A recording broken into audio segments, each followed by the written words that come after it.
A warm welcome to you on the Gavel. I'm Linda Akibi.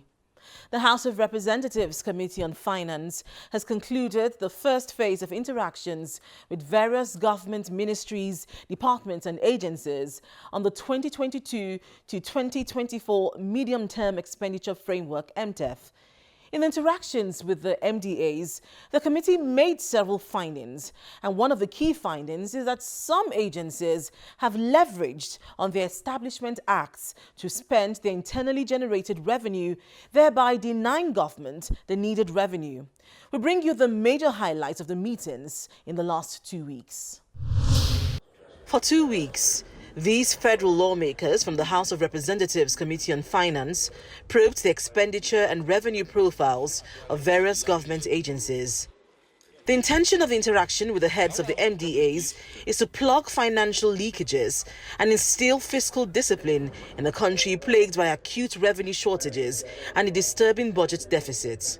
Some of the agencies which appeared before the committee include the NNPC, NAFDAC, PPPRA, Corporate Affairs Commission, Financial Reporting Council, Nigeria Customs Service, as well as the Department of Petroleum Resources, NPA, NCC, FIRS, NEXIM, Budget Office, and the Nigerian Shippers Council.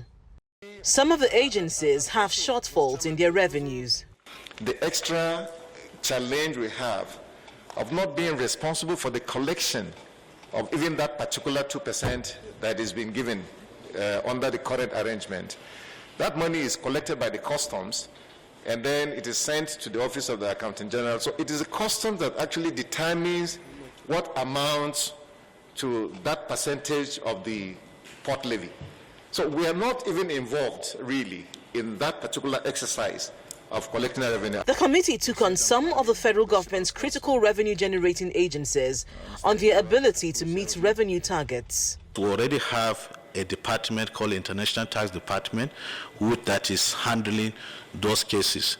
Twitter and others are already registering with us, so we're aware, and that is why from a revenue projection of about 5 trillion last year, we're raising the revenue projection to about 10 trillion in the year 2022. So what we've decided to do is to propose the introduction of road taxes to the federal government through our Special Tax Operations Department in such a manner that informal sector player that will own at least probably 50 trucks and will be plying this road for free. At any given point in time, he comes across the toll gate or probably somewhere that we are going to use electronic device to collect this without necessarily erecting toll gate, he pays taxes. Accept these numbers. During the meetings, the House Finance Committee expressed dissatisfaction at the target of some revenue-generating agencies. The customs boss also disclosed his unease over the failure of major beverage producers to pay tax. If alcoholic beverages and tobacco are injurious to our health, and that's why government decided to tax them, the carbonated drinks are equally injurious to our health, and therefore they should be taxed. And I have sung this song for many years now, that Coca-Cola is producing in this country and is not being taxed. There's nowhere in the world that you go and Coca-Cola don't pay tax to its host country. But Coca-Cola today in this country do not pay anything because of government unwillingness to re-exercise those companies. Government agencies in the oil and gas sector also appeared before the committee. As huge revenue-generating agencies critical to the Nigerian economy, the committee was very interested in the income and expenditure profiles of the organizations. When the helmsman of the Nigerian National Petroleum Corporation (NNPC) appeared before the committee, lawmakers sought to know the country's actual daily consumption of fuel. It's very difficult to say precisely what our national consumption is today. But what we know is the evacuation from the depots. We do not have a total view of the evacuations from these depots. Therefore, we rely on the data that we collect from PPPRA. The committee was also interested in the details of the federal government's investment in Dangote refinery. And I can confirm, Mr. Chairman, that taking stake is at the instance of NNPC. I believe very strongly up to this moment that Mr. Dangote does not want us to take equity in this plant. This is a very informed policy decision that first will guarantee security of energy because we will have a seat, we will have rights to 20% of the production from this facility. We structured our equity participation on the basis of the fact that this refinery must buy at least 300,000 barrels per day of our production into this refinery. Discussions dovetailed into the smuggling of petrol to neighboring countries and what the NNPC is doing to address this problem. So we have thought of this. As a matter of fact, we are already engaging the National Oil Company of Niger, in particular, to establish NNPC retail fuel stations in the country. But we are also conscious of the very fact that it can be bad business, because you are going to compete with the people who are coming to collect at the ones. The moment exit the regulated environment, that will be good business to do. Otherwise, we do not think that establishing fuel station is the solution to containing smuggling. On the final day of this phase of the exercise, the committee gave a brief highlight of some of the observations during the meetings. They include agencies of government embark on extra budgetary spending. Some agencies are underreporting the actual revenue generated. Agencies recycle projects without consideration for need. Committee was also, found out the flagrant disregard for instant laws where revenue generating agencies refuse to remit their revenue to the appropriate accounts. Another observation during the meeting is the inability of government agencies in the petroleum sector to establish the country's actual daily PMS consumption, as data from the relevant stakeholders in the downstream sector were found to be conflicting. This was evidenced in the conflicting information offered by the Petroleum Product Pricing Regulatory Agency about its revenue during the meeting. Are you bothered? Are you concerned as a Nigerian about the rate of under-recovery and the money we spend on under-recovery? I can respond. Yes, we do, Honorable Chairman. And because of that, the agency was the first to recommend the issue of the regulation. Is that an answer? I said, are you concerned about the pilferage of PMS? You could keep on supplying fuel to a station that does not even have capacity to take it. Some agencies which are yet to appear before the committee will be re-invited when the committee resumes on 17 September 2021. We spoke with some members of the Finance Committee to also find out some of their major observations from their interactions with heads of government agencies in the last 2 weeks. Sincerely, it's a mix of everything. But the one that is really rattling us is, for the short of words, is the lack of transparency with most of these agencies when it comes to the issues of revenue. You will see they want it from the government, but they don't want to contribute, most of them. They want the expenditure to be high, and the revenue, they are not bringing it to the table. And at the end of the day, collectively, if everybody is behaving that way, they will continue to borrow to fund our budget, which this committee is trying to curtail or to even reduce it drastically. As it is, you will find out that most of the agencies that are supposed to be funded by government, so it means that all their revenue should be sent to the government. In most cases, you would find out that they are spending this revenue. So unless we change this attitude, really we'll continue to borrow to fund the budget. But by the grace of God, this committee will do its work along with the Ministry of Finance, planning and budget, to see that we get it right in 2022. So we will sit down and look at these acts. Like the chairman will always say, if we have such lacunas where we have this issue. But above all, we know the Constitution is above every other law that we have in this country. But at the end of the day, from this exercise, I think we have identified 4 or 5 agencies that have these issues. Of course, definitely their establishment acts will be, amended accordingly. This is very germane and it's important because our budgets, no doubt, we all know that we are running deficit every year. And options of borrowing, yes, is an option, but we can look inward. And that is the basis of this millennium term planning that we're trying to do. And it was discovered that if all agencies can be truthful, they can be diligent, and they can be more transparent, it is achievable to fund our budgets in Nigeria without too much borrowing. And that's the Committee on Finance is trying to reduce their check and balances. That's what we're trying to do, to see that we check their expenditure and we bring it down to barest minimum, the frivolous spending and a lot of drama that we're seeing and a lot of discovery. We find out that we cannot continue this way. If truly we are sincere about the change we're looking at, we cannot be running our budget on deficit every year. It is not. We have to look inward and we have to curb expenses, and that I think it is achievable. And at the end of this exercise, just like the Chairman House Committee on Finance has said, Right Honorable James Falike said, if any agency fails to appear before this committee so that we can screen before bringing your budget, it will not be approved. So I think Nigeria can move forward with this. For 2 weeks running now, we have been looking at the books of MDAs, parastatals, and ministries. And one critical thing that came out and that Nigeria will be happy about is the clarification by the Group Managing Director of NNPC that going forward, now that PIA is going to be in force, there will be no payment of subsidy any longer. So the issue of under recovery, over recovery was clarified yesterday. And secondly, the issue of pricing. The people thought now that if you look at the current, I think today's price around $70 per barrel or thereabout, we're asking, is it the current price that they normally use? He was able to also clarify for Nigerians to see that they used to sell 2 months ahead. For example, if they want to make order, they collect letter of credit from the buyer. And the letter of credit, whatever price that is currently on ground, is that same price that will be sold.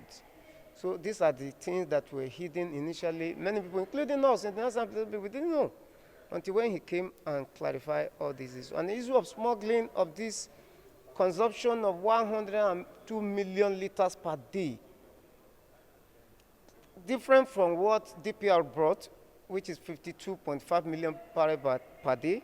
So he was able to say that he also read it somewhere that that is not the correct consumption of PMS in Nigeria. It's very surprising that some agencies, they spend money that's meant for FGN.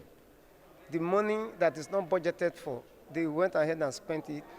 And some don't even remit. If you watch, you see the public account has been complaining about this. They complained severally and invited some agency which they didn't honor the invitation. This is one of the problems. So now, any agency who refuses to honor this, any invitation that is relating to finance, must go to jail.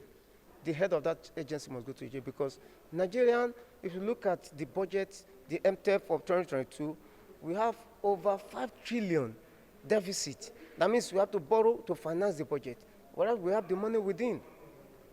That's what we are trying to, the gap, we are trying to close the gap so that even though we are going to borrow, it will be very limited. It shouldn't be this way. So it's not the failure of the National Assembly. The National Assembly is doing its job. You can see now, I'm supposed to be resting at home. All of us are supposed to be resting at home. But because we don't want this failure to continue, and that is why we are here today. And public account, I can tell you for free, has invited all these agencies because they have saw the lacuna in the accounts. There was indictment from the Auditor General of the Federation and the Accountant General of the Federation Office about these agencies. And now, if not that we force them to come, they wouldn't have come. And we wouldn't have known. So that is out now. We have done our job. Going forward, like all these agencies, now that we have spotted, we have identified them, we are going to make sure that budget office doesn't give them budget. They even have no budget. And if we discover they have money in their account, we write to the Central Bank of Nigeria, they deduct from source and take away the money. So at the time they are facing all these challenges, they will see it right. You're welcome back to the Gavel.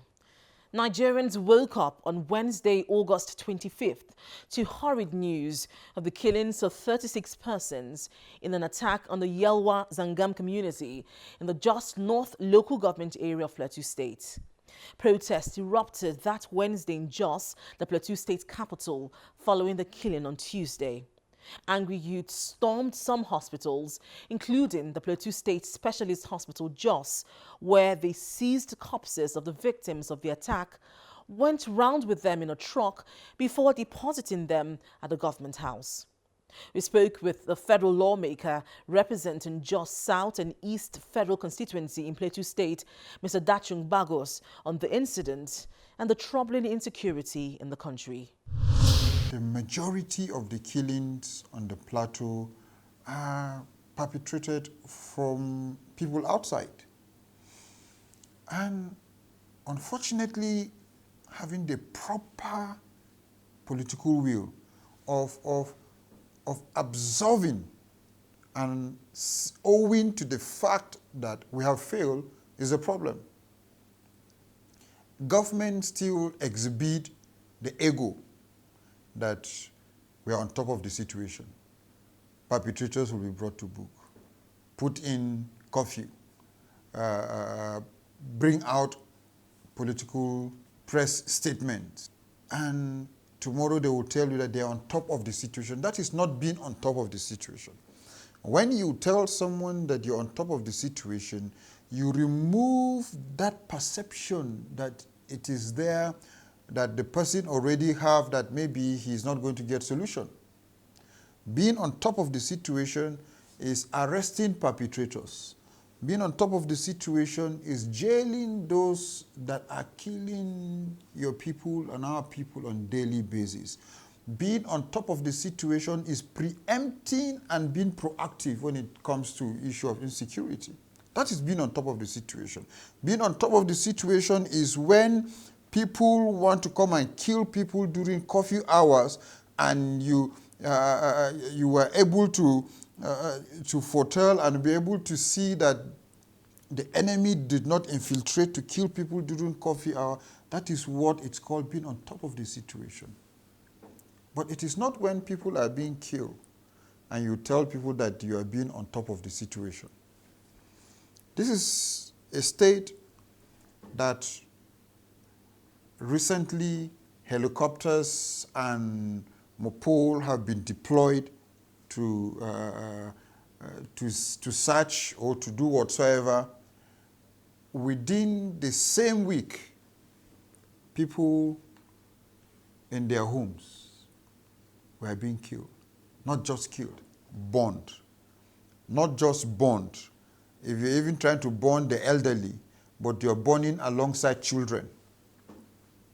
Like we were saying earlier, even in Afghanistan, the Taliban don't kill children because they know that the children will grow to continue with their ideology. But if you're killing children, which means you are trying to extinct those people. You don't want those people to have a future if you're killing those. So it's even beyond whatsoever reason and anybody wants to do. It's a purely an act of extinction. It's purely an act of grabbing the entire land where the people are staying. Is purely an act of you don't want this set of people to exist. And people have looked at this situation and with the calls, with the cry of the people that we have heard, people are tired. Also, us are tired. Even talking to you now, I'm tired. I'm supposed to be discussing what are those developmental strides, what are those achievements that I as a representative of the people that I've done to bring to my constituents. What is it that government is doing to build and to give an enabling environment to my people? But on a daily basis, we are talking about the issue of insecurity, on how people are being killed.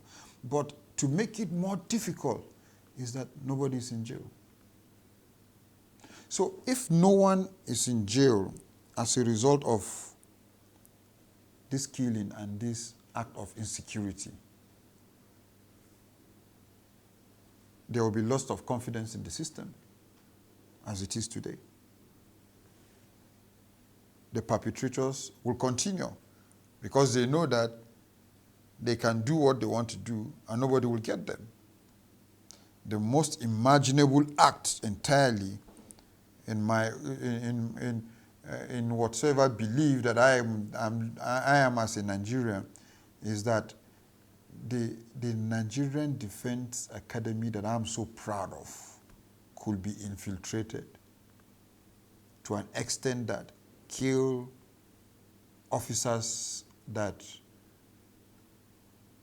intelligent, bring out issues for us that have been killed. Even not just being killed, one officer was kidnapped and taken out of the same academy. If NDA will be infiltrated, which means you and I, anywhere. God forbid that tomorrow we'll hear that they have captured Abuja, just like they have captured Afghanistan.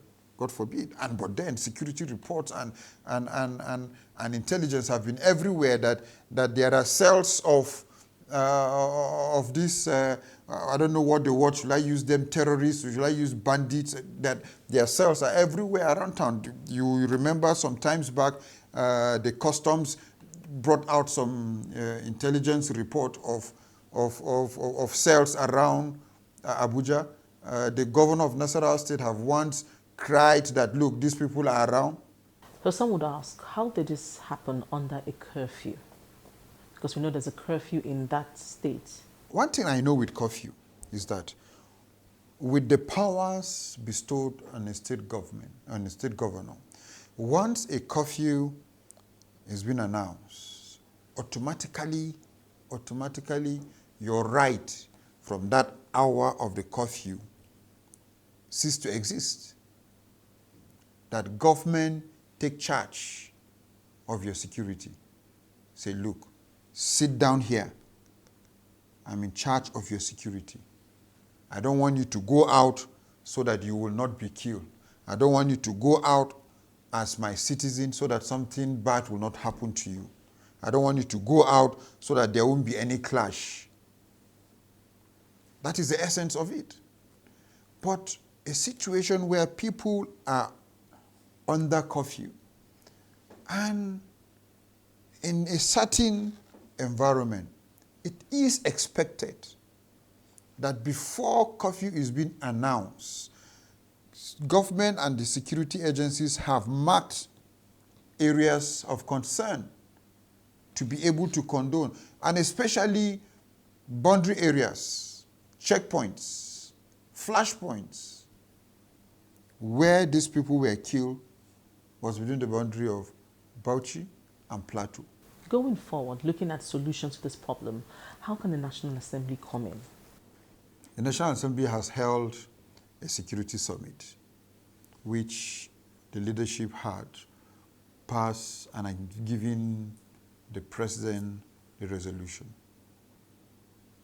And not just the resolution, with time frame. We are not taking it lightly. The resolutions are there. Some of us are already cramming that resolution as 10 commandments. Because those resolutions are germane, are genuine, and are sincere from the sincerity of purpose of that discussion that took place. And the president accepted it. We are waiting for the time and the time frame that we have given. But sincerely, we will not, because as National Assembly members, we don't have the executive power to execute some of those things. Because most of the motions came in from members of the House, according to the peculiarity of issues happening in every constituency. Because the security tactics and measures you will use to address a security situation in Warri is different from the tactics you will address a security situation in Jos. So every member have brought up resolutions. If they could have just even implemented 2 in every geopolitical zone, it could have been much more better than we are. Now, this is where we call it a day on this week's edition of The Gavel. If you have any views on any of the issues discussed, please email us on thegavel@channelstv.com. Thank you for staying with us and see you again next week.